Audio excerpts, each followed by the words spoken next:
इस ज्ञान यात्रा को आगे बढ़ाते हुए अब हम दूसरे सूक्त की 7वीं ऋचा में प्रवेश करते हैं, जो कि साधना के क्रम में एक सूक्ष्म मोड़ है। इसके दृष्टा हैं मधुच्छंदा विश्वामित्र, देवता हैं मित्र और वरुण, और छंद है गायत्री। अभी तक जहां अग्नि से जागरण, वायु से प्राण तथा इंद्रवायु से शक्ति और दिशा का संगम देखा, वहीं अब यह ऋचा साधना में रित और स्नेह, अनुशासन और करुणा, नियम और सौम्यता का समावेश करती है।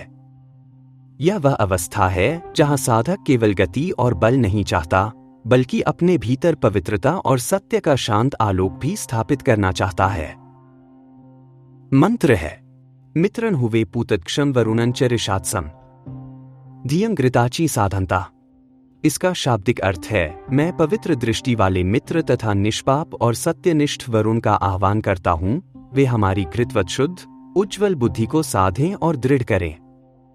यहाँ पूतदक्ष का अर्थ है निर्मल और सत्यशील बुद्धि, और घृताची धियम संकेत देता है स्वच्छ, शांत, पोषक और प्रकाशमय बुद्धि की ओर। ऋषि कहते हैं, केवल शक्ति और सहज ऊर्जा नहीं, बल्कि सत्य में स्थित करुणा और रित में स्थित मन भी आवश्यक है। आध्यात्मिक रूप से मित्र और वरुण क्रमशः स्नेह और सत्य, मंगल और मर्यादा, सौहार्द और संहिता के प्रतीक हैं। साधना की ऊर्ध्वगति तभी स्थिर रहती है जब मन में प्रेम भी हो और नियम भी। मित्र वह प्रकाश हैं जो हृदय को कोमल बनाते हैं, वरुण वह गंभीरता हैं जो जीवन को अनुशासन में बांधते हैं। यह ऋचा साधक को भीतर यह संतुलन स्थापित करने के लिए प्रेरित करती है कि केवल जोश पर्याप्त नहीं, उसमें शांति और पवित्रता का रस भी होना चाहिए। दार्शनिक रूप से यह मंत्र उस अनंत सूत्र को प्रकट करता है जो वेद को वेद बनाता है, ऋत।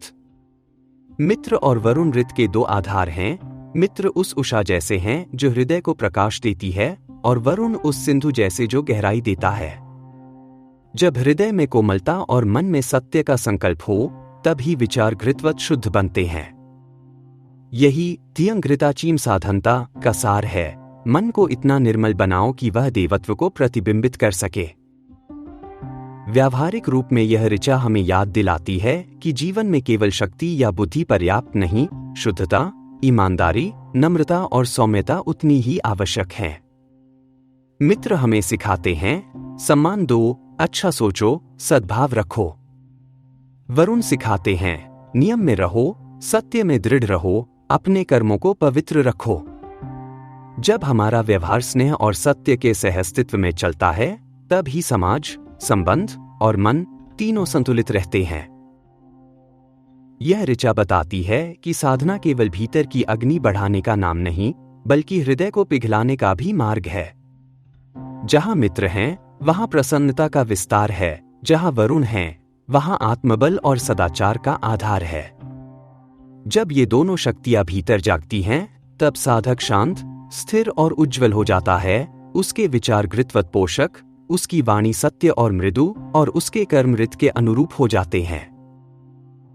अंततः यह 7वीं ऋचा हमें बताती है कि साधना का शिखर केवल बुद्धि की चमक नहीं, बल्कि हृदय की निर्मलता और आत्मा की मर्यादा भी है। मित्र और वरुण का यह संयुक्त आह्वान हमें याद दिलाता है कि जीवन का यज्ञ तभी पूर्ण होता है जब भीतर प्रेम और सत्य, कोमलता और संकल्प, नम्रता और दृढ़ता सब एक साथ रहते हैं।